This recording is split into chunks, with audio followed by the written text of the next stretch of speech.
So I'm working on the Vermicompost Tower, and I started out doing 1/4-inch size holes with a drill, and it makes things very jagged. I noticed very hard to clean. I was able to get some of them that were pretty good, but a lot of them were pretty jagged.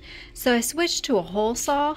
After I started getting the hang of it, you could tell that I was still kind of new with doing it here. You really want to press in there to get it nice and good, but it makes it a whole lot smoother in the inside and as well as the inner part here.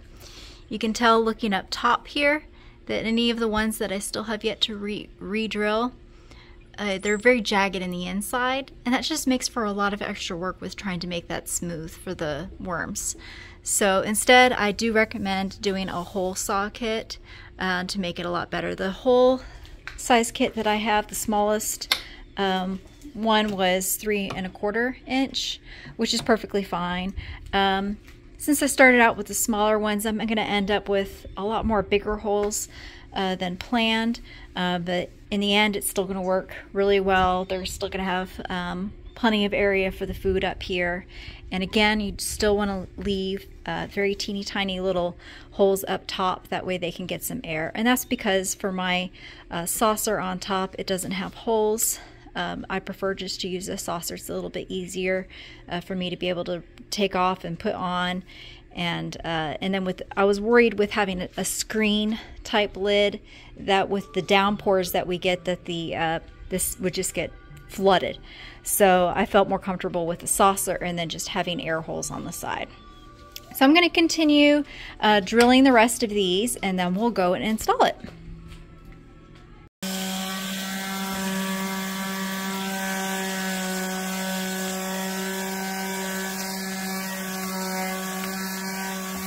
Nice and smooth. Great job.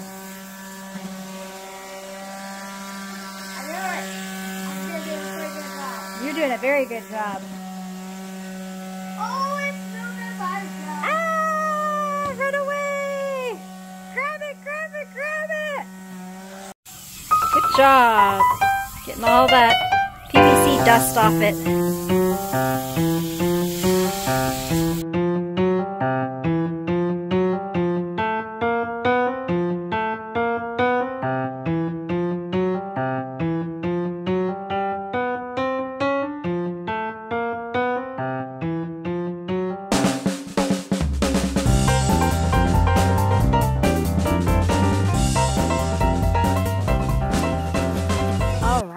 That's really good. So next, we need to put some bedding down.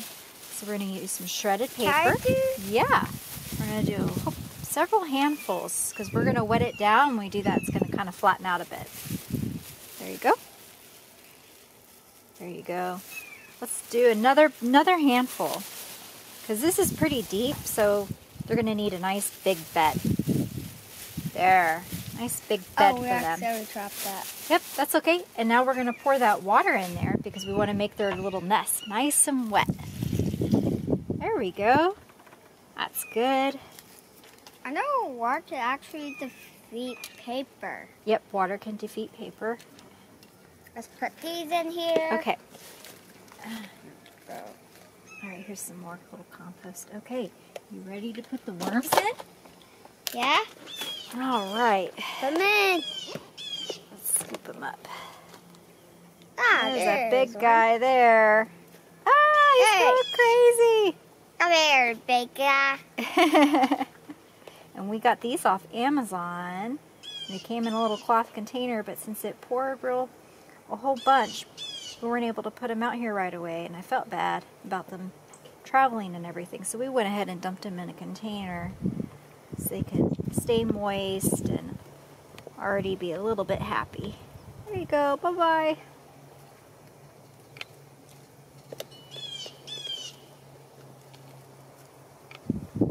Oop, oop, oop. Careful when you're grabbing.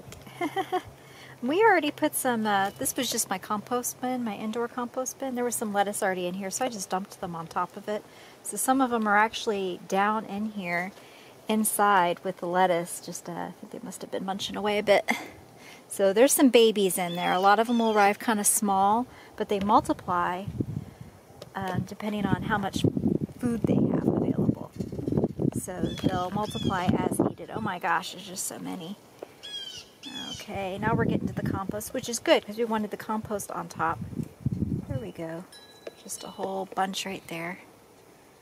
Thank you, Joseph. Such a good helper. Right. Look at those guys. Yeah. So many. Good worms, good. Okay. They're all good worms. They were doing so good with this lettuce that was in here. I had lettuce and I had some, they were in peat moss, so they arrived in peat moss. There we go. Whoa. Careful. Oh my goodness. There's just so many on this side. Yeah, there's so many. Ah! Put them in. Here we go. I'm actually going to put this last handful over in our other compost bin. Here, go ahead and start tearing up that lettuce and put some lettuce. You're going to put that in the other one? Oh, I was going to put them in. Okay. I want to put them in our other compost bin to help it out. They don't have as many. Nope. Strut up that lettuce and put that lettuce in there next.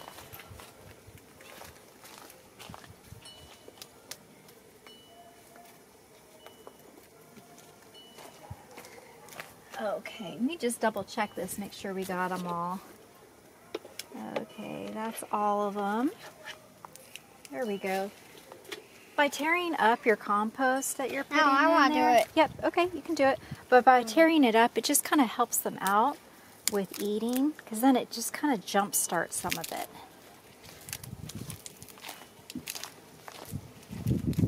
I want to do it by myself. Okay, you can, and I'll leave you to it.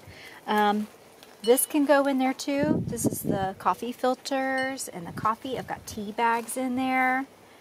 And you just tear off the, if it's one that has a staple on it, just tear it off the string that's holding the staple on there. The staple will pop off with it. That way you're not putting the staple in there. The things that you don't want to compost in a vermicompost is citrus and so your citrus peels, your garlic, your onion.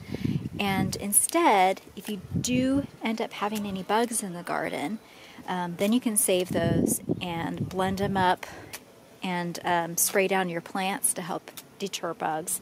I will only save those if I've got bugs that need to be sprayed. Otherwise, I don't save those. I don't really compost those. Good job tearing that up. Okay, next I'm going to go get the grit while you're tearing that up.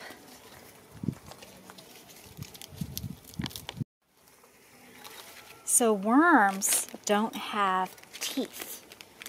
They need a little bit of help in digestion. So they usually use the sand that's around them. And you can use sand or you can buy some grit. Can I do it? Yeah, you just put that one little scoop in. And then we just put one scoop in about every week. Or every 2 weeks for how big these are. These aren't huge vermicomposters. So that's enough to where they'll eat that and it'll help them out. Let's get another scoop of water just to pour down in there. There's water right over there in the rain bucket there. Okay. We'll just pour that in there, and then I like to top it off afterwards with a little bit more paper. And it doesn't have to be paper, it could be shredded cardboard, anything as long as it doesn't have color. There we go. That's enough. That's plenty because we don't want to drown them. You just want to like to keep everything a little bit damp. Now this top paper, it's okay to you don't have to dampen that. It's mainly to keep fruit flies at bay. And then again, we have our air holes right along the sides. So that's the height that we want to go with. And they're going to eat this pretty fast. You just periodically start filling it. And if you ever have to tear anything off your plants, toss it in here or even just shove it in the soil. Oh, one more? Okay. That's good. Now let's go get our lid. All right. Okay, so for our lid, we just have a clay saucer. And this one is, since the pipe itself is 4 inches, this saucer is teeny tiny bit bigger than 4 inches. Oh, you got more? All right, you can go ahead and pull that out and put it in. Or do you want to feed the other ones? The other ones I think need some more. Oh, yeah. Yep. There we go. So This little saucer, it just sets on just like that. And it just makes it so much easier to where, you know, even a kid can go and just take off the top, toss in anything they're done with their top of their strawberry or whatever, and they can toss it in there and then close the lid. Just makes it so much easier to having something so much simpler. I've seen some of them to where it's a screen, fancy little lid. To me, those seem like they would fit a little bit snug. This just seems a little bit easier. And then, whenever it rains, it makes it nice for any beneficial bugs to have a little nice, safe place for them to get some water. You can put it like that, though, if you'd like. But again, I like it like this just so I can get that little bit of water in there.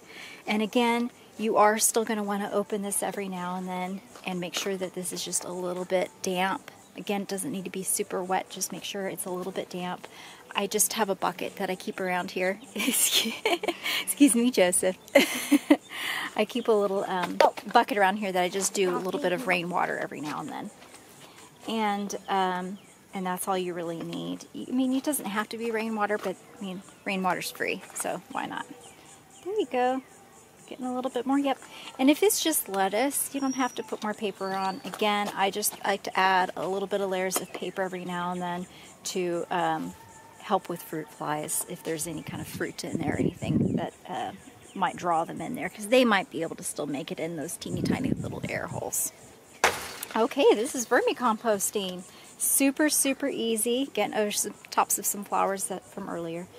And super easy and very easy to make and very easy to maintain. My other worm composter that we have over here, I haven't noticed it smelling or anything. Everything seems to just keep going down and magically disappears. If you come out at night, you might be able to see the worms on top.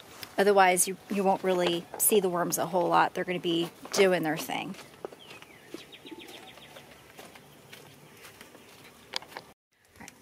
Thanks again for watching, and if you have any questions, feel free to add them to the comments.